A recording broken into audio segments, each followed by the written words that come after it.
Voilà, mesdames, messieurs, bienvenue au groupe scolaire Germinal. C'est toujours un plaisir doublé de joie immense, triplé de bonheur, quadruplé de fierté, quintuplé de sensations positives. Qu'aujourd'hui, nous sommes encore là pour un souffler du bonheur, souffler pour le renouveau et surtout assister à ce match de très haut niveau qui va opposer la 3e A à la classe de la 3e B que je vous demande d'applaudir très fort, les amis. Aujourd'hui, on est le 9 mars 2023. Et quand on parle du mois de mars, on parle du mois de la femme. Quand on parle du mois de mars, on parle pour nos mères, on parle pour nos sœurs. Alors, lui, Aragon dira que la femme est l'avenir de l'homme. Moi, je dirais que femme forte, femme flamme, femme fort, femme stoïque. Femme, c'est ton sourire qui est magique ou c'est toi qui es magnifique. Femme, si je n'étais pas en panne d'inspiration, je trouverais pour toi des vers historiques. Femme, mère de l'humanité, femme socle de la société, femme éducatrice de la cité, femme brave comme Eve Marie, femme bravo toujours au service de sa vie et de son mari. Elles sont toutes des reines qui méritent guère de peine. Bonne fête à toutes les femmes.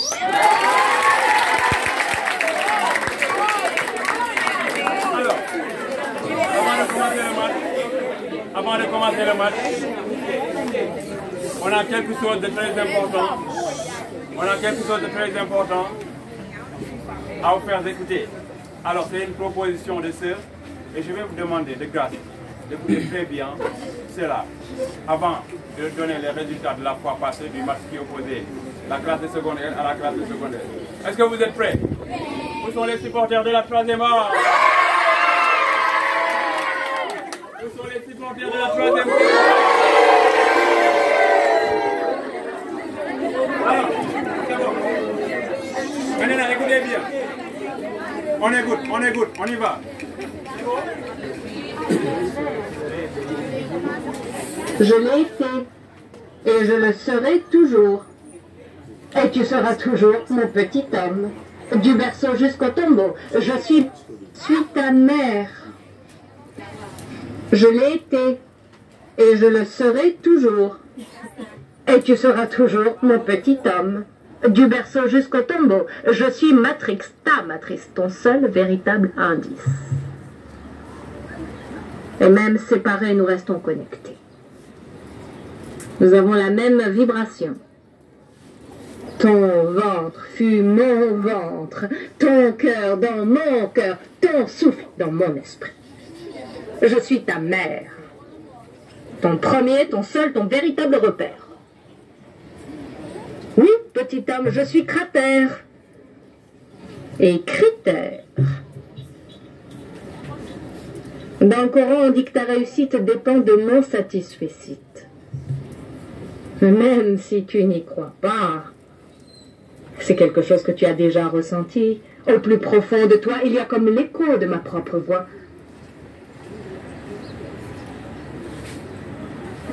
Qu'est-ce que tu me chantes là? Oh, tu es un homme maintenant? C'est toi le poète? Le poème est à toi? Oui, je connais le refrain. Et moi, je suis la langue dans laquelle tu t'exprimes et imprimes tes caractères. Ta mère, c'est ta grammaire. Le lien secret entre le verbe et l'adverbe.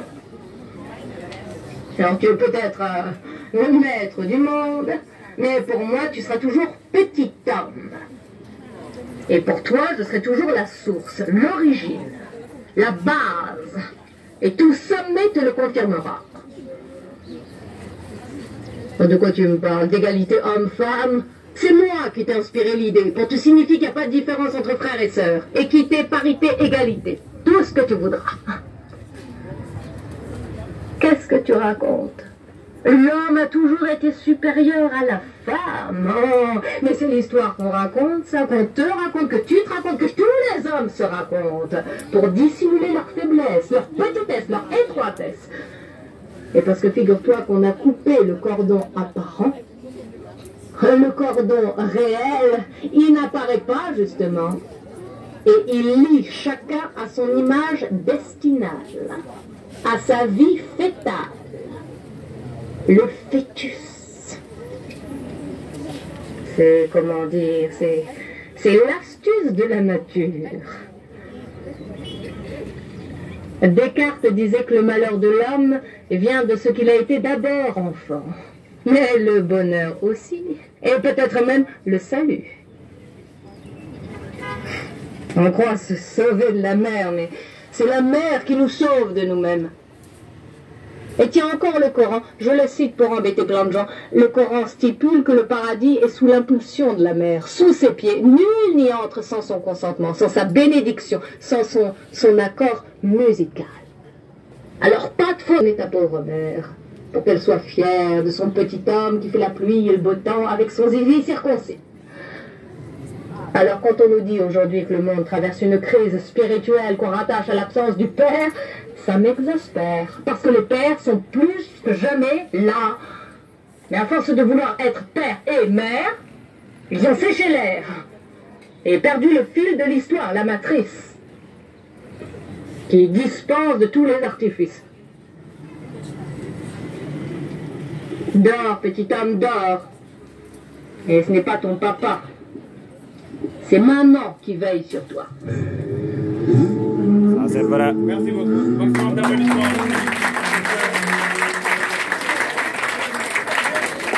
Alors,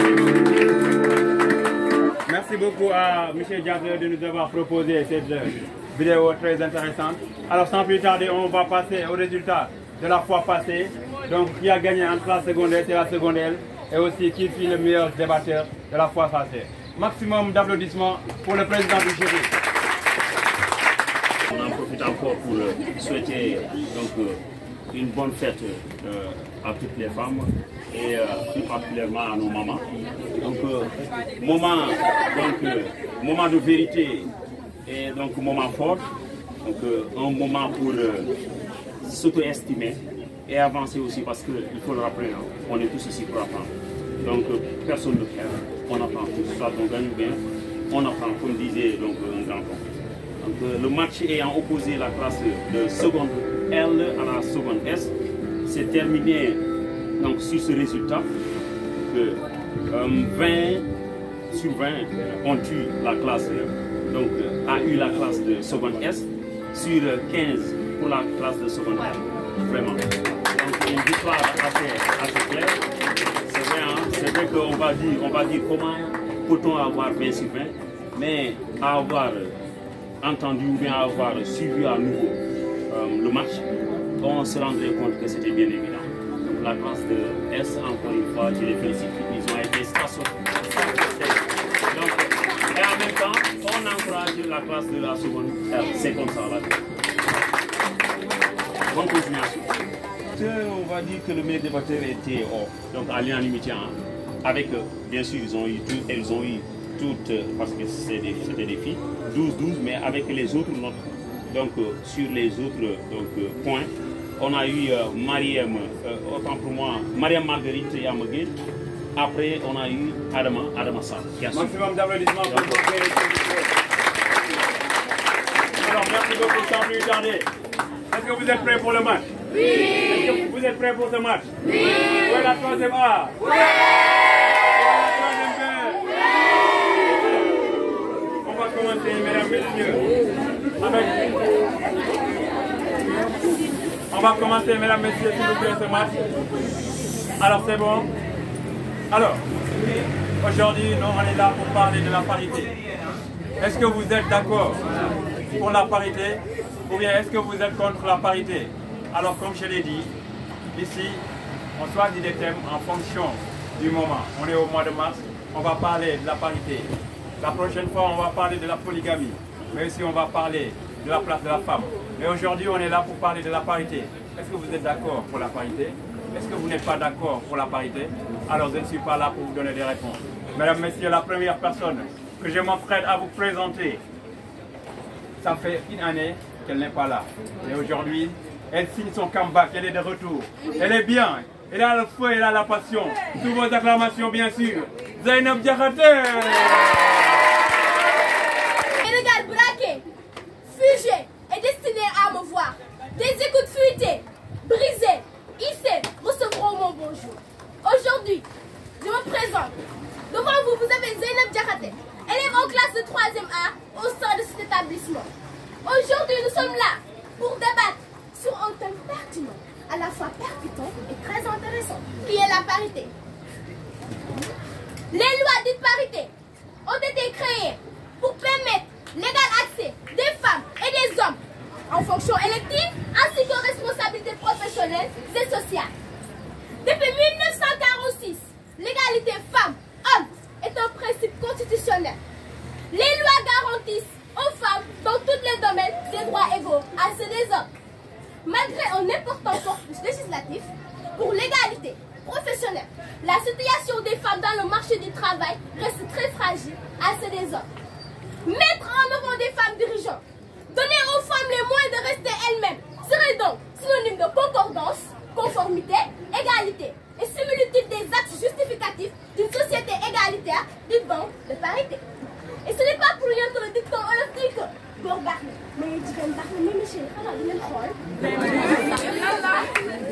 ces paroles sont bel et bien importantes et sensées dans la mesure où elles expriment en fait que, bien que dans la société, ou bien que dans nos croyances religieuses, qu'on l'homme est à la tête de l'hiérarchie. Non, mais la femme a aussi ses rôles et ses responsabilités, autrement dit, prérogatives. Sur ce, je laisse mes camarades vous en dire davantage sur la question.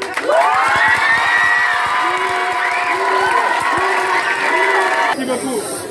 Alors, c'est bon. Alors, aujourd'hui, vous allez avoir un débatton percutant parce qu'aujourd'hui, c'est un choc entre la 3e A et la 3e B. Alors, on va commencer par le premier débatteur de la classe de la 3e B. Mesdames, messieurs, elles sont nouvelles, mais elles ont la confiance en soi. Elles sont nouvelles, mais elles sont éloquentes. Elles sont nouvelles, mais elles se disent qu'impossible n'est pas la 3e B.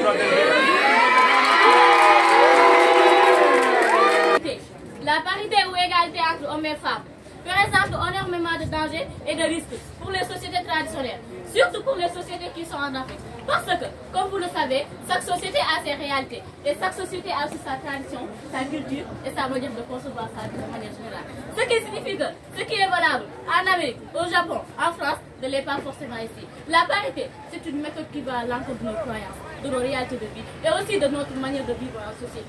Auguste Ensemble, honorable membre du jury, charmant public, bonjour. Je réponds sous le nom de Sila Sani, élève en classe de 3e B au sein de cet établissement, plaqué dans le sang comme dans l'esprit.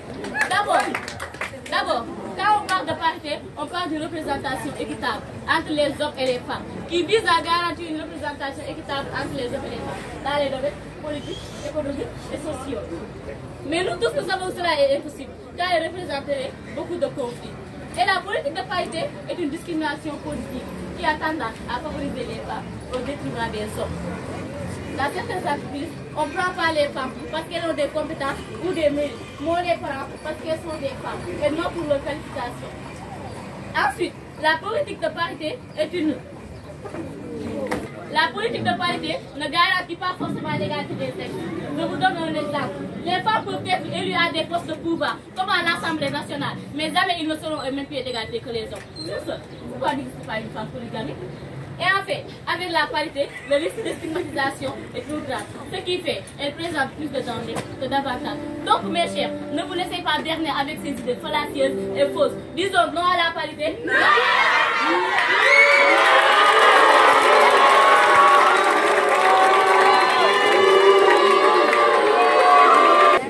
Alors, disons non à la parité, non à la parité, non à la parité. Alors, c'est bon? Voilà, on va enchaîner avec notre deuxième débatteuse de la classe de la 3e A. Mesdames, Messieurs, la personne que je m'apprête à vous présenter, elle n'est plus à présenter. Elle est bien. Elle est éloquente. Elle est excellente. Elle est la force de l'argument. Alors, mettez sous vos acclamations.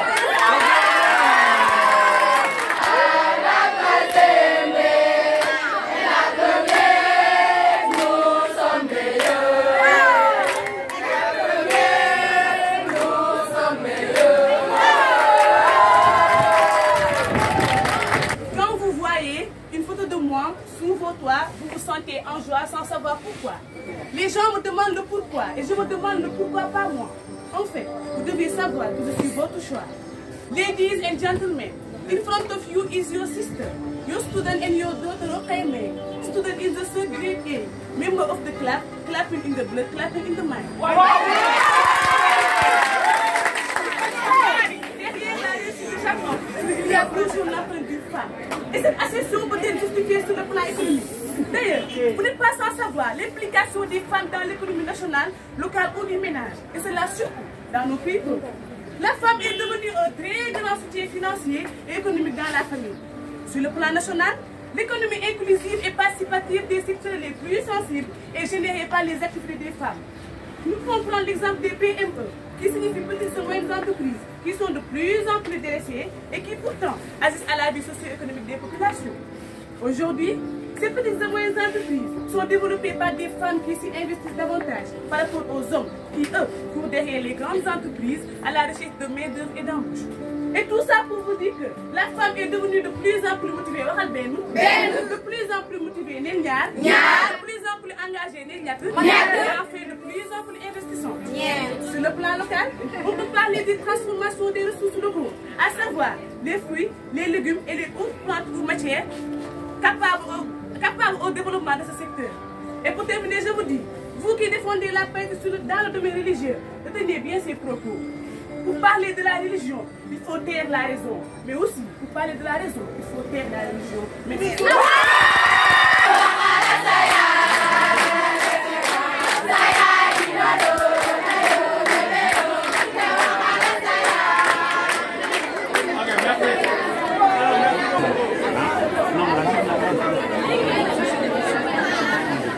Alors, merci beaucoup.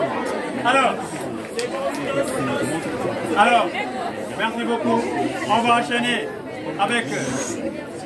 enchaîner avec notre deuxième débatteur de la classe de la 3e B.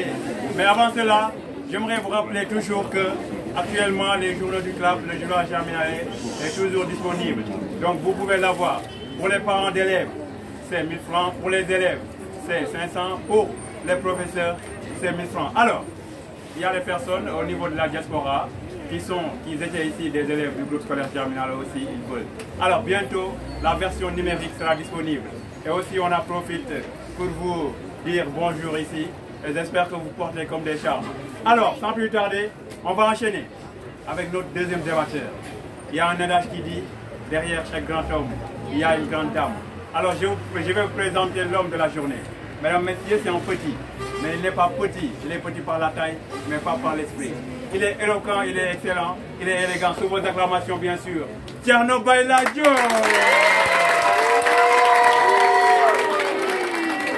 L'idée dont vous parlez existe, mais moi je suis contre. Car vous croyez que les femmes sont plus intelligentes que les hommes. Non, non et non. À vous qui croyez que les femmes sont plus brillantes que les hommes. Dites-moi une seule invention que la femme a créée. Aucune. Le rôle de la femme n'est pas de rester dans les bureaux ou dans certaines sociétés. La place de la femme, c'est au foyer. Et si vous constatez, la plupart des sujets africains, comme l'État, les entreprises sont dirigées par les hommes. Et si ce soi-disant parité était fonctionnel, pourquoi les femmes ne réussissent pas la prière dans les mosquées ou dans les églises, ou même être en marabout? Chers public, honorable membre du jury, je réponds sous le nom de Thierno Bayladjo, élève en classe de 3e B, au sein de cet établissement. La parité présente énormément de dangers dans notre famille. Prenons l'exemple dans la famille sénégalaise. Est-ce que chez vous, le papa et la maman sont sur le même pied d'égalité? La réponse est non. Oui. Non. La réponse est non. Par exemple, la parité est dangereuse et nuisible et dangereuse pour nous ensemble. Merci. Que je m'apprête à vous présenter, elle représente la 3e débatteuse de la classe de la 3e A. L'année dernière, elle a été finaliste. L'année dernière, elle a remporté le trophée final. Elle est petite, mais elle est bien. Sous vos acclamations, Khadija Touba.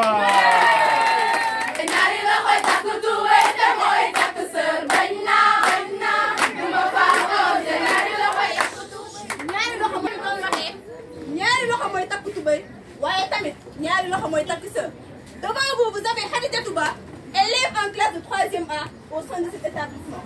Tout d'abord, les pays dans lesquels les femmes et les hommes sont traités sur un même pied d'égalité jouissent d'une même croissance économique. Les entreprises qui comptent des femmes parmi les dirigeants affichent les meilleurs résultats. En plus, dans le cadre de la défense des droits de la femme, la notion de parité a été énoncée pour défendre l'égalité en nombre de sièges ou de postes occupés par les femmes dans des entreprises qui faisaient apparaître une discrimination.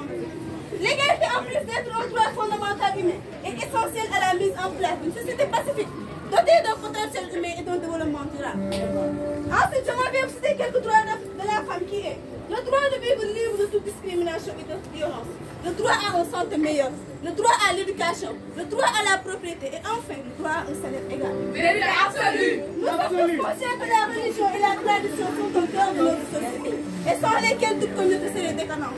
Nous pouvons prendre entre autres l'exemple de l'Arabie Saoudite, qui on peut dire est la capitale de la religion musulmane, où le charia est appliqué et beaucoup de droits des femmes strictement restreints. Et aujourd'hui, quant aux opportunités à ces femmes d'avoir les mêmes privilèges que les hommes sur le plan professionnel, économique et social. D'ailleurs, beaucoup de restrictions sont levées auxquelles elles étaient privées, comme conduire, aller à certains lieux, publics comme privés. Alors, très chers, laissez-moi vous dire que la parité est une chose française aux limites nécessaires. Je termine avec les propos de Simone Weil qui disait: ma revendication en tant que femme, c'est que ma différence plus encore. Que je ne sois pas contrainte de m'adapter au modèle masculin. Oui. Donc, on va terminer.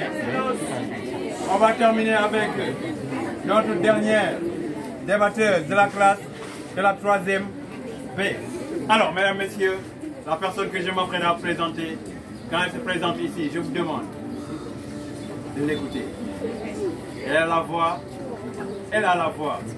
et je suis sûr qu'elle va vous régaler. Sous vos acclamations, Ephigénie Ndia!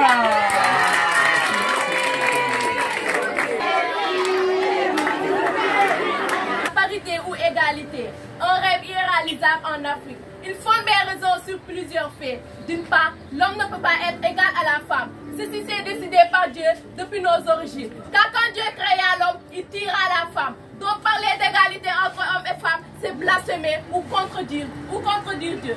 Charmant public, honorable membre du jury, avant de dire mes dires, comme je dois les dire, permettez-moi de vous dire à toutes et à tous, bonjour. Je suis connue sous le nom de Ephigénie Antoine Ndiaye, élève en classe de 3e B au sein de cet établissement. S'il y avait parité, pourquoi l'homme ne gère pas le foyer? D'autre part, des sociétés anciennes aux sociétés modernes. De nos jours, la parité continue à être une illusion. Car même si l'homme et la femme ont le même diplôme, le salaire n'est pas ce même. S'il y avait parité, pourquoi il y a plus d'hommes qui dirigent partout? Je cite, les sociétés, les entreprises et même dans les maisons. S'il y avait parité, pourquoi les femmes ne dirigent pas les mosquées et les églises à la place des imams et les prêtres?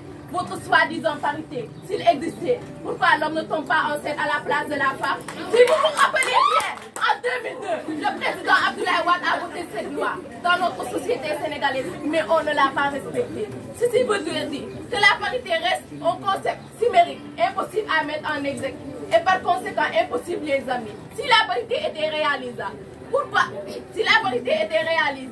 pourquoi la femme ne demande pas la main à un mariage à un homme? En termes beaucoup plus clairs, vous n'avez jamais vu une femme aller demander un mariage à un homme. Vous ne l'avez jamais vu et vous ne le verrez jamais jusqu'à la fin des jours.